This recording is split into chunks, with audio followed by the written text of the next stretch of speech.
I'm Diane Sare of the LaRouchePAC Policy Committee, speaking to you from Manhattan in front of the United Nations, which is celebrating its 70th anniversary here in New York City. Let me say diplomatically that President Barack Obama is an He has been totally outflanked by the recent actions of Russian President Vladimir Putin, who has correctly decided to intervene militarily in Syria to crush ISIS and to prevent the overthrow of President Assad in the near term. In fact, President Obama has been so destabilized by these recent actions that he has not even been capable of responding to President Putin's proposal that the two of them should meet privately on the sidelines of the UN General Assembly, which is going on here for the next 3 weeks. The truth of the matter is that the world is at a dramatic turning point, which is completely unprecedented in human history.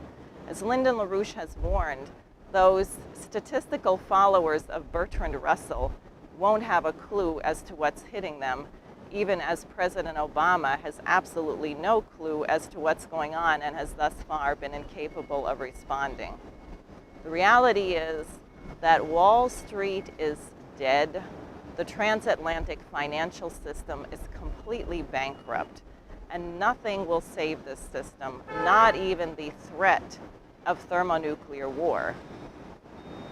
President Putin's recent actions, along with the public show of support he received in China during their VJ Day parade and their spectacular display of military might, and the recent actions by Germany in their defiance of Obama's murderous policy by agreeing to welcome 800,000 Syrian refugees, have now created the circumstances where thermonuclear war, at least momentarily, is off the table. In fact, even in Great Britain, the British monarchy is going down faster than you can say Adolf Hitler, with the newly elected Labour Party chairman Jeremy Corbyn refusing to sing God Save the Queen at public events occurring now in Britain. It's time for Americans to join this global revolution for the dignity of mankind. The center of the organization of a United States is Alexander Hamilton's Manhattan. It's not a coincidence that Lyndon LaRouche's political association was founded in Manhattan approximately a half century ago, and in the recent weeks, Mr. LaRouche has personally been addressing a gathering of New Yorkers every Saturday on the Upper West Side. This gathering has been recently augmented by the patriotic voices of former U.S.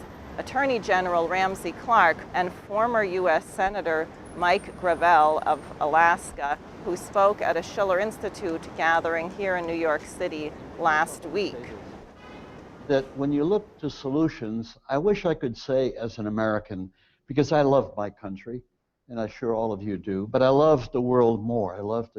I've always, when I was in the Senate, I used to get away with making extensive speeches where I would end a speech that my priorities in life are first the human race, second the United States, and third Alaska, and all of my priorities are in that order.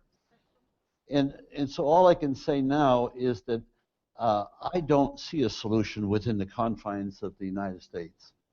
I've come to the conclusion after a number of years that I look elsewhere, and I look to where the successes in life have been of recent nature, and the attitudes. And I want to compliment you by underscoring what China is doing today. And I personally feel that Putin is running his country a hell of a lot better than our last 3 or 4 presidents have been running our country. And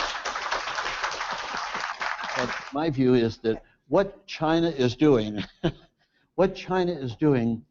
and with the help of Russia and with the BRICS, is really where the future of mankind lies in terms of solutions, not our leadership. Everyone coming to the United Nations will find that the LaRouche organizers and our collaborators are greeting them every single day that this assembly is in session. No head of state, no foreign minister, including our very own Barack Obama, will be able to escape our presence.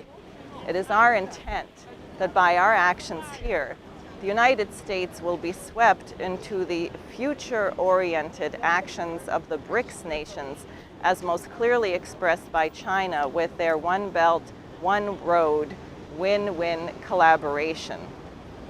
In order for that to occur, Americans must find the courage to mobilize themselves to defeat the double scourge of Wall Street, which is dead, and our clueless President Obama. And that can be done by immediately reinstating Franklin Roosevelt's 1933 Glass-Steagall Act and acting immediately under Section 4 of the 25th Amendment to throw this crazy killer Barack Obama out of the White House. You can help. Donate to LaRouchePAC today.